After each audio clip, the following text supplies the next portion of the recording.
tap it now. Now it's the vibrate. Not too far in the past. Not too far in the future. Right now. Why I built my altar? I recently, just did a voodoo altar, which I'm gonna show you later at the end of the video. But I did a voodoo altar, and there was many different reasons behind, I got my own story, which I share with y'all of, events happening that kind of led to me doing it. But also just on the aspect of, just being open-minded to all aspects of spirituality and esoteric information, I ain't gonna say esoteric, but just all, information that may have been seen as taboo to my older ways and beliefs, you know what I'm saying? Because basically everything, I know me personally, as a melanated person in America, you know what I'm saying? Like, for one, all I got taught was things from my slave master, and the slave master taught to, my grandparents, this and that taught it down to my parents, and got regurgitated to us. So, all our religions and belief, here in America, has been changed around. And like I say in my manipulation of melanin video, you've been scared into being, are being tricked into being scared of your own heritage and your own ancestral, spirituality, you know what I'm saying? Like, and voodoo is one of the main things, you know what I'm saying? Like, a lot of people, they associate with the devil and witches and being spooky. Matter of fact, that's how you know Hollywood in cahoots with trying to scare you about the situation, because they do the same thing as to scare you away from it. It's trying to get you away from it, you know what I'm saying? So that, matter of fact, so they could try to use that same magic, you know what I'm saying? But basically, it's something you should be open-minded about and look into. Now, honestly and realistically, yes, you know what I'm saying, from what I've learned so far, you know what I'm saying, I'm just getting into it, but, just knowing what I've learned so far and what I've been knowing about the spiritual realm, you do have to watch yourself when dealing with spirits and dealing with channeling and mediumships and things of that nature, because, you can, channel the wrong energies if you're not acting right, and if you're not protected by certain stones, like tourmaline and things of this nature, you know what I'm saying? If you don't have certain protections and you ain't going about the process a certain way, you can be going into, treacherous grounds as far as, like, almost like with anything, anything used wrong or too much of anything, whether it's a good thing, you know what I'm saying? You could turn it into some bad, you could find some way to turn anything good into something bad, you know what I'm saying? But at the same time, you do have to be careful, with dealing with some of the entities and the way you deal with them, you know what I'm saying? But basically my experience on why I came across the, got interested in doing an altar was basically, I was, about 2-3 weeks ago, I kept dropping things, you know what I'm saying? Like, I have like certain little stones in my hand that I just, be holding on to or whatever. I just keep dropping a certain one all the time. And I'm like, wondering like, dang, matter of fact, I'm eating food. That's how I really could tell. I'd be eating eating a Larabar or some of my little trail mix, things of this nature, I'd be, munching down on that. And then when I be to that last little savory piece, I end up dropping it, to the point of wondering about testing the 5-second rule, like wanting to just hurry up and pick it up before 5 seconds, and which I don't think the 5 seconds really matter, I think it's perception.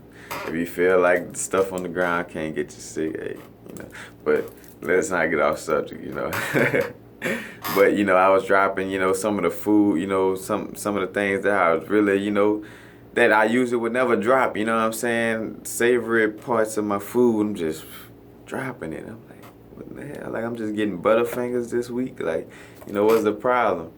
And so later, not even looking for this information either, I come across a video of the Brethren Bobby Hemmett, and he speaked on, you know, one of the things he spoke on was how a lot of the ancestral souls and spirits and entities, things of this nature, they'll have like a childlike nature about them, you know, when they go about doing things. And if you have something that they really want or like, you know what I'm saying, they're going to knock it out your hand like a little kid, you know.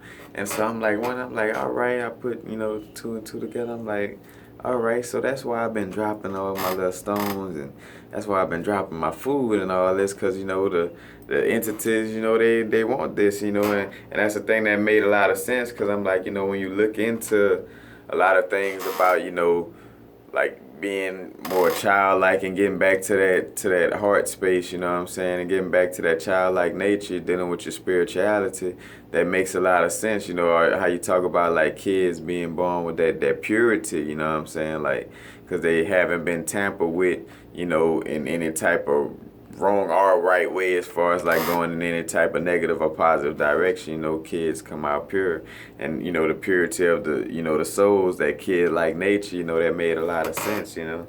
But basically it was like the entities, you know, basically saying like, you know, I want that, or, you know, and I took it as, you know, them wanting the offering, because another thing too, you know, I channel, you know, sometimes when I get channel information or information coming from source or from, you know, from another, you know, from the unseen realm, a lot of times it won't just be just getting channeled, you know, right into my brain, right into my thoughts, but more of like coming across a video or something like that, or somebody telling me certain information, or seeing a clip in the newspaper that speaks directly to me. But it's certain things that speak to me that let me know, you know, to go in this direction, or I'm on the right track, or, you know, things of this nature. Which, that's why I also want to get into the voodoo altar and things, get into the voodoo altar also, because of the fact of, you know, me wanting to get that closer connection of channeling and mediumship, or more of just channeling and connecting to the entities, you know, to the unseen, you know, because a lot of things, you know, that's what DMT did for me a lot too, you know, going on DMT trips, was that, you know, it connected me on a level that was just so unfiltered, you know, on an unbelievable level, you know what I'm saying? And I want to learn how to attain, you know, that shamanistic presence of that, you know, without even having to, you know, take no psilocybin or, you know, DMT, and be able to just connect with that, you know, with that vibration without that, you know.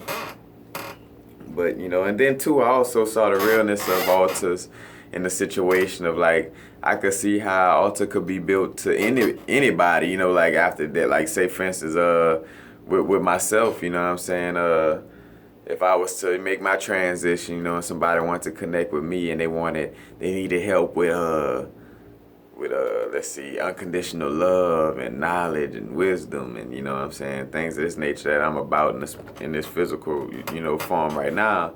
You know, if they were trying to connect with those type of vibrations, they would build an altar, and they would leave me a little Larabar and some little herbs, you know, the healing of the nation, you know, leave that out. Have a little, you know, some little papers for me to roll up with, and, you know, and have a little red, yellow, and green, you know, cloth or something, you know, to represent my Rastafari liberty. But, you know, that's how somebody would, you know, make an altar to, you know, to you, or like with my dad, you know, if I was trying to connect, which I do have, which you'll see I have like you know, ancestral section for him too, you know what I'm saying? But like, you know, have some lottery tickets, or, you know, I got his radio and his Southern slippers, you know, and his laptop, you know. But, you know, you put out things, you know, for that person, you know, that, you know, to help give them something to attach to in the physical realm, you know. And that matter of fact, and that's why some entities, you know, they want rum, or, you know, alcohol, you know, they want that little taste of liquor again, you know. Which was funny, when I first connected with the entities, you know, they kind of, you know, that's how I know my past life, I've been through a addictive alcoholic nature, you know, where this lifetime I was, you know, here to realize, all right, like, put that shit down. But like the entities like kept it real, and it was like, because most of the things they want you to indulge in it with them, you know what I'm saying? Like, say for instance, Oshun, she wants you to, which is for different reasons, but like Oshun wants you to taste the cinnamon sticks and honey before, you know, you offer it to her because she's been poisoned before. You know, you got different entities that want you to smoke a cigar with them, or put out the rum and take the shot of rum with them. But, you know, like, you know, the entities told me they was like basically like, you know, like, you don't have to, you know, take this. We've seen, you know, your past lives and things of this nature, so we understand that you don't have to, you know, go through with this. You know, you don't have to drink. You know, we seen you just get over that hump. You know, you good. You know, and that's the thing too. A lot of the entities, which, you know, which explain in the book, and just, you know, just ongoing studies and stuff coming from, you know, the old ancient spiritual texts, you know, where they talked about, you know, a lot of the entities could be seen as, you know, just the ancestral bloodline DNA within yourself, and that you're not really necessarily talking to an entity outside your body, but, you know, going within, you know, because as above, so below, you know, like within yourself, you know what I'm saying? The universe is within us, you know, and so are these entities. So, you know, when I say speaking to them, it could be, you know, like whether I visualize them outside my body, or, you know, whether I visualize it as a voice in my head. But is that, you know, is that connection, in which, that's another thing too. A lot of these entities are personifications of like Legba. Legba is the door opener. He's like he basically draws that line of communication between the invisible and the visible, and he could be seen as Jehudi or Moses, you know, whatever different, you know, what it broke down into later, but, you know, first Jehudi, but, you know, like later, you know, Toth and all these different things. But, you know, the great door openers, you know, Moses and all these people, you know, as just a personification, you know, Legba, matter of fact, a Papa Legba in some cases, you know, but he's like the equivalent of those entities too, you know what I'm saying?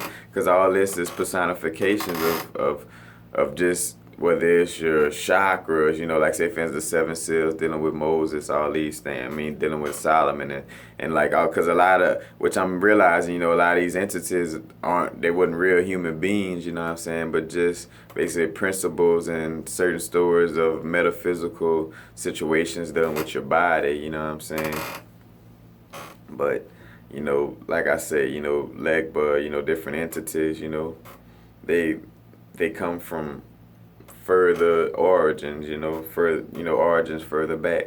And then like the story of Batala, dealing with drinking also, like, well, Batala, you know, he doesn't like to take alcoholic offerings, you know, anymore, because of the story behind him, that he was once drunk, and, you know, he was drunken while making clay sculptures of humans, you know, of his children or whatever. And, you know, he ended up making some disformed figures or whatever when he was drunk, and that kind of just, you know, made him feel bad, you know what I'm saying? So, like, you know, I'm not going to drink anymore. But, you know, those disfigured, you know, human figurines that he made was personified as the handicapped people, or the, you know, the disformed people in this realm, you know what I'm saying? And that Obatala is the father, you know, and he watches over all the handicapped people and disformed people because of, you know, he was said to, you know, have created them, you know what I'm saying, through the clay structure, you know, that, you know, like I say, it's the stories, you know, and mythologies behind it, you know what I'm saying, which, like I say, with some people, like say, for instance, with Jesus is the story of Horus, you know, Mayat, Mary, you know, and they took it and tried to make it historical. They tried to make it real, but it's not real, you know what I'm saying? These are just entities and principles, you know what I'm saying? Which, you know, like his story is, you know, a story that comes from further back. Like I say, with Legba is like somewhat of like being Jehudi, you know, that door opener, that person that opened the lines of communication between the visible and invisible. As a matter of fact, also with Legba, I learned that it's some twins you're supposed to acknowledge and offer to at the beginning of your rituals also, you know what I'm saying? Because I know just by default, you know, Legba is the door opener to the lines of communications, you know, so you know, you won't be able to really connect with the other entities if, you know, you don't get the door open, you know what I'm saying? You got to get the bouncer, you know, to open the door for you, you know what I'm saying? To, you know, a matter of fact, it's a real picture of Legba. This book, Vodou Visions, you know, good book by Sally Ann Glassman. Legba, you know. some of the offerings and, you know, kind of like a little backline story. And also, I think it has the thing about the twins also, if I could find it. The twin symbol is like two V's put together. But the twins are also said to be the first people you should, Marasa, like the two V's.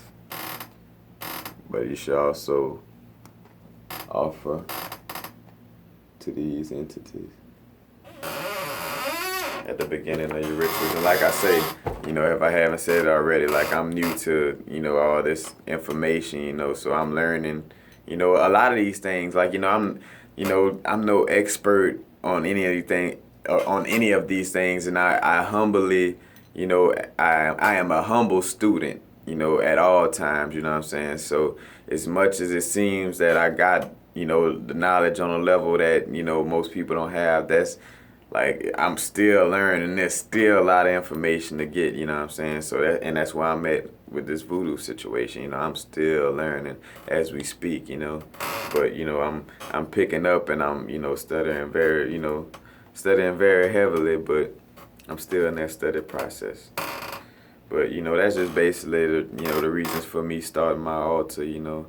And like I say, dealing with voodoo, you know, it's something that you shouldn't be scared of at all, you know what I'm saying? That's things that they try to scare you away from and all this.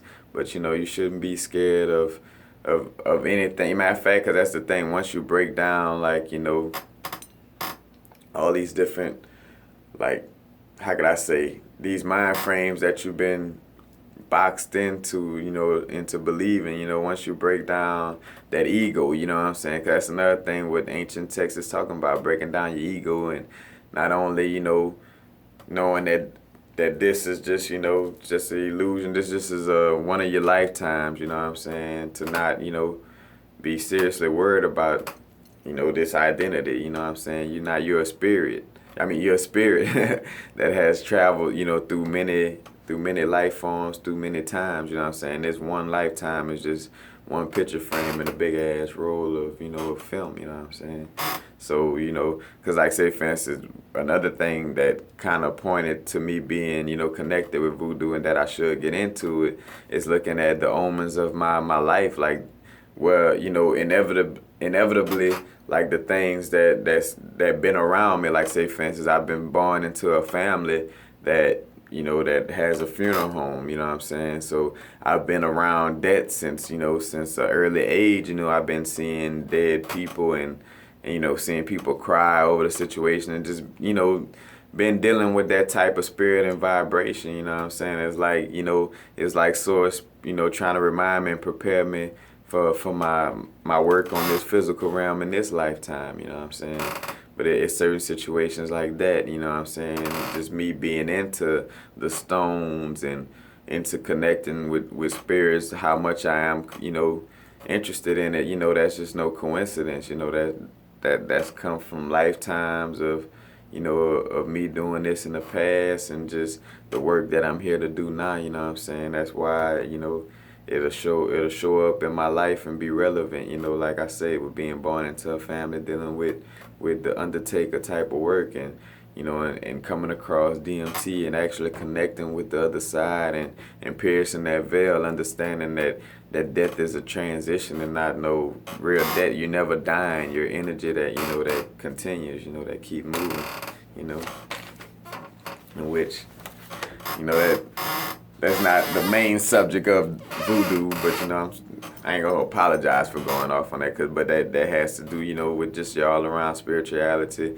And like with voodoo, it's like, you know, understanding that connection, not being scared of the dead, but connecting with them, you know what I'm saying? There's nothing to be scared of. Because I always told myself, like, Kare, you know, you're 29 years old, like, you know, you've been around. Matter of fact, and I'm just saying that's 29 in this little earth years. I'm really like just still 15 years old. I decided that I'm still 15. I'm never getting older. But anyway, you know what I'm saying? Like I was like, you know, you always been in the dark and you always been around situations where, oh yeah, maybe this ghost is here. Like matter of fact, my grandmother's house was next door to the funeral home, so I always been around these spirits and things of this nature. I'm like, Nothing never killed you or grabbed you, you know, or never did any harm to you. So why, you know, why are you scared? Like, you know, like why be scared and why are you scared, you know? And that's kind of like the vibration I had on the situation with, you know, where it just made me realize, you know, all right, you know, and then you look at, like I said, everything on TV that's kind of made to scare you away from it. And it's like, you know, it's trying to scare you away from it for a reason, because it's powerful, you know what I'm saying? Like, that's what dealing with the Haitian Revolution and things of this nature, you know, like they dealt with the voodoo, you know what I'm saying, which it, you know, which it said when in this voodoo visions book, you know, it bring up like how that helped them in the revolution, you know, with dealing with the unseen entities, you know, getting help with the you know, with the etheric realms, you know what I'm saying, with the unseen entities, unseen to these two, you know, material eyes in this material realm. But you know, this eye right here, that first eye, that third eye, you know, could connect and see these things. Matter of fact, I'm gonna try to give y'all a view of my altar. Try my best without messing up the video. But that's my, sometimes I meditate in front of it. Get y'all closer. Matter of fact, that's like the little corner with the stuff for my dad. Got a little Lee Oscar record, you know, that was the artist he really liked. Got a top hat, that one Samdi. You know, got my incense. Got my different offerings, you know. But that's basically, you know, the start of my little altar. Let's see if I give y'all a better look. You know, got my stones.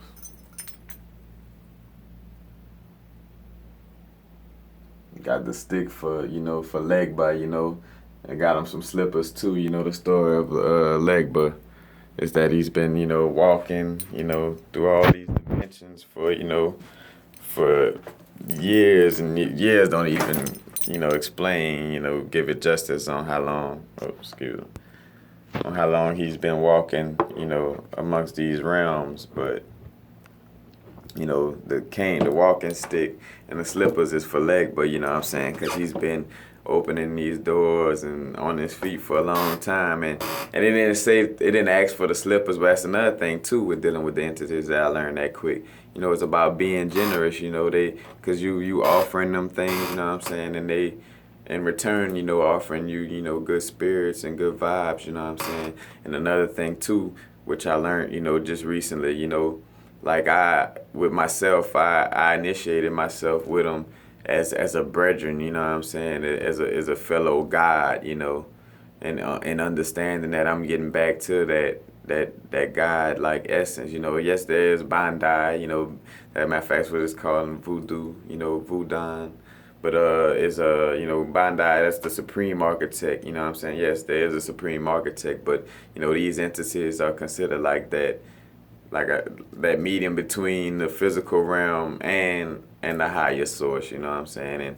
And with, you know, with knowing what I have been through all my, you know, Akashic readings, and learning that, you know, I am also a fallen God too, learning and getting back to that God-like state, you know what I'm saying, because there were multiple gods, you know, there were one supreme architect, but multiple gods, you know. And that's the thing though, you're gonna think otherwise. You're gonna think otherwise because you were taught by somebody that were trying to take you away from your true divine powers, you know. So they're not gonna tell you that, you know, that matter of fact that ye are gods, like built in my likeness.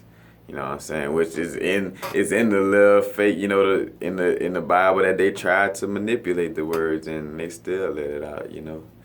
Ye are gods, you know what I'm saying? But, you know, connecting with the entities like, you know, like Legba, you know, you give these offerings, and, you know, in return, you know, I gave him some slippers. I as a little extra, you know what I'm saying? But I gave him the slippers, you know, and he's gonna help open them doors and them lines of communication, which I've been noticing the difference. Like, I've been kind of connecting and talking to him a lot lately, like, you know, and which I've been able to tell, like, too, like, all right, that wasn't me, that was y'all just put that little thought in my brain, you know. But Just, check out Voodoo or something to really, look into, what I'm saying, and not be scared of, what I'm saying, because like I say, it's one of them things where, matter of fact, if the government or, the 1%ers or these people trying to scare you away from it, then that's the stuff you want to go towards. That's the stuff you want to learn. Anything they trying to make you be scared of, because they trying to make you scared of it, then they doing the stuff, because that's what, Aleister Crowley and a lot of the Masonic magic and all that, which Bowen Sam did is the etheric, the Mason, the beginning Mason, put it like this, his story said to be is like he's the first Mason of the etheric realm, you know what I'm saying? Like, that's why the Skull and Bones, they, tried to get his top hat and have it as the symbolism of it. Skull and Bones is the little fraternity group, I forgot, in Yale or whatever, where they practice a code. I think they got Geronimo's skull. They got a picture with George Bush and Geronimo's skull, Geronimo the Indian, but they know of magic and of these things also, but they'll tell you stay away from it. That's devil worship, blah, blah, blah. But then they mess with it, which ironically though, they may use it on some, some unrighteous, things and, using it for negative, negative connotations. But it's a free will universe though, when you get to whatever knowledge you get to, you could use it however you want to, It is what it is. But, just don't be scared of voodoo just because mama say be scared of voodoo. And this and that. Matter of fact, the church gonna teach you to be scared of all these things. The church trying to make money. The church trying to make a sheep and a slave out, you know what I'm saying? Like, it's, but I'm just planting seeds, watch my videos, but do your own research. Don't just, up and do it just because I'm saying it on my video. Do your own research and learn and, go find out these things for yourself, But happy now. Don't venture too far into the past, too far into the future. Right now. Now's the vibrate. Keep it in the moment.